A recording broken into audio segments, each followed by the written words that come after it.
Hello, everyone. Welcome back. Please comment, rate, subscribe, folks. Comment, rate, subscribe, like the videos. Also, share the videos. I want to thank everyone that does like, watch, and share my videos. You folks are the absolute best. Listen, folks, there's a link tree down below. Has the links to all of my social media platforms. Please go down there. Follow me across all my social media platforms and talk to me because I talk back.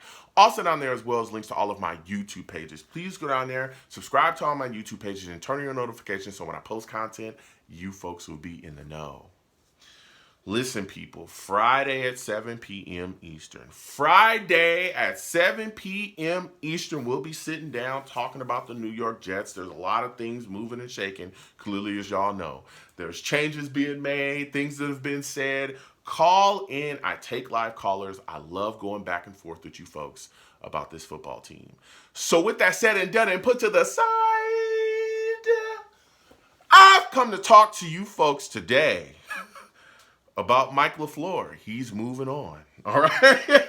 Mike LaFleur is moving on. We just, talked about it today in a recent video. There was a lot of rumors swirling about him possibly, being fired as the offensive coordinator of the New York Jets, and there was rumors swirling. Some people saying that he was fired. Then our beat came out and said he wasn't fired. You had Michael Lombardi come out earlier, in this week say, hey, the owner wants LaFleur gone. He wants to get rid of the whole staff, all that stuff, right?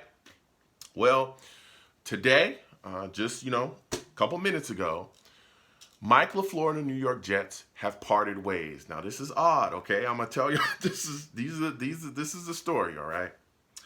So the New York Jets, according to reports, were planning on bringing back Mike LaFleur for the 2023 season. That is, according to reports, he was going to be back as the offensive coordinator in the New York Jets. He's going to be fine. He was going to be on the staff. Everything was going to be good to go. But with his status so up in question, teams started calling the Jets, start calling facility, inquiring about Mike LaFleur. And as, they were calling, the New York Jets decided that they would just open the door and allow Mike LaFleur to take advantage of the opportunities that was presented to him from other teams. And he walked out the door that way. That's according to reports. That's what happened. They were going to bring him back. Teams were calling with all kind of different opportunities for him. And the Jets said, hey, if you want to pursue those opportunities, do so. And Mike LaFleur decided to go pursue those opportunities. So he walked away from the New York Jets offensive coordinator position. That's according to reports. All right. So either way, he's not going to be the New York Jets offensive coordinator. Some people don't believe that story. Some people believe that he was just outright fired and the Jets are trying to be nice. But those are the reports that we're getting from the beat and some of the insiders. So here we are sitting down. Mike LaFleur is moving on. And we all know his offense struggled this year. The New York Jets were 31st in points per game. They were 27th in yards per game this year. The Jets didn't score a touchdown in their final 3 games. And that was after, that was during that 6-game slide. They didn't score a touchdown in their final 3 games. The Jets went 31 possessions without a touchdown. Oh my God. We couldn't get it done. We couldn't get it done offensively. And it wasn't like we were out there playing a bunch of juggernauts, right? We weren't out there playing these defenses, the Steel Curtain or the Baltimore Ravens with Ray Lewis and Ed Reed or, all these, the Purple People Eaters. No, we weren't playing defenses like that. We actually faced some defenses that really weren't good, and we couldn't even get it done against them. The Lions defense wasn't that great. We couldn't beat them, couldn't get it done offensively against them.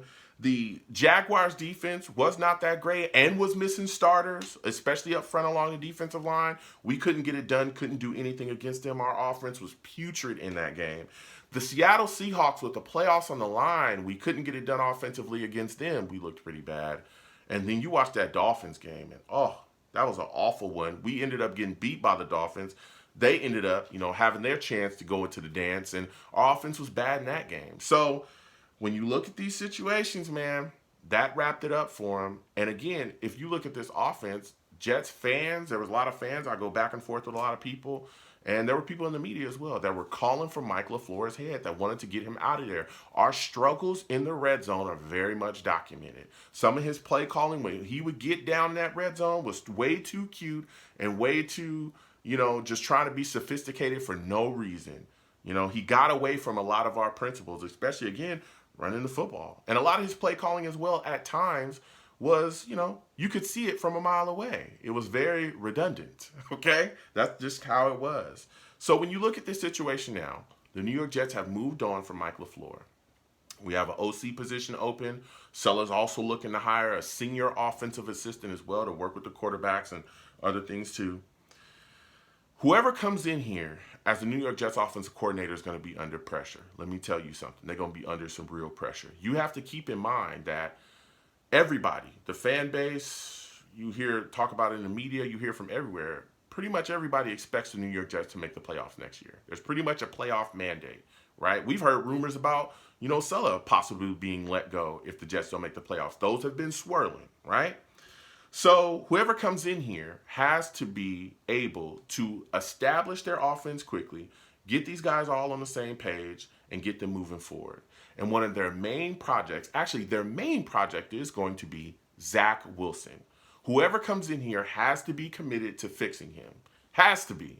Because the New York Jets are fully invested and committed into working with him come hell or high water. That's directly out of Sellers' mouth. This is the guy they took second overall. So whoever's coming in here has to be ready to work with Zach Wilson and fix everything that's broken around him. They have to. And they have to be ready to establish their offense so that he can pick it up quickly and the rest of these guys can pick it up quickly and they can move forward. Because the Jets next season, everybody's expecting the defense to continue to look as great as they looked and the offense to ascend. So they have to do something. So that when you look at that situation and you look at this, the pressure that they're going to be under, I would think that the New York Jets are going to probably bring in a guy that's a veteran guy, a guy that's been in this league before and knows this league. I'm not, saying for sure, again, I don't work for the Jets, but I don't necessarily see them bringing in some hotshot offensive coordinator or some guy from college. I don't think that that's going to happen. I think they're going to bring in a veteran guy that can implement or work within the system that we already have, to be completely honest. Because if you bring a guy in that has a completely different system, again, he has to fix all these issues with Zach Wilson, and then he also has to implement his system. And generally in the NFL, an offense, when you come in and try to implement a system, it usually takes you a year to 2 years to really get guys on the same page and get rolling. So when you look at the guys that are ready and fit that bill, fit that mold, again, I think Gary Kubiak is probably number one on the list. Gary Kubiak does have, relationships with Sulla and some of the staff there. And Gary Kubiak also knows this offensive system, the Shanahan system, through and through. This was the guy that ran it. This was the guy that, part of the guy that, really built off it, really put it together. He knows what's going on with this system. And he can also work with quarterbacks as well. He's a veteran guy. He's been a head coach in this league, so he can help Sulla, because we all know that Sulla at times has game management issues. He can help Sulla in that route as well. And he could be a fit here. I know there's a lot of other names that people are throwing around, from Greg Olsen. I've heard about, Jay Gruden, all these other names. But to me, Gary Kubiak is the name that really pops out. Now, he is retired, but if you look at the situation here, I think the Jets could coach him out of retirement. And he could be very interested in the opportunity that he has here to really turn this offense around, because we have everything. We have all the weapons. We just need you to fix the quarterback.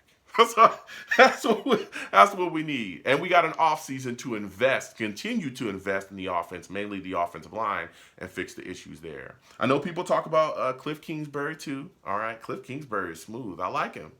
But his offensive system ain't the Shanahan system. And it's going to take a minute to implement that. And I don't know if, that would work out quickly here. But again, Cliff Kingsbury is another great offensive mind. But, there's spots that are open. He could end up getting another job somewhere else. So comment down below. Let me know what you folks think. What are your thoughts about LaFleur moving on to pursue other opportunities? What offensive coordinator or what offensive coach do you want to come in here and be the Jets coordinator? I want to hear from y'all. I want to go back and forth. You folks have a good one. Peace.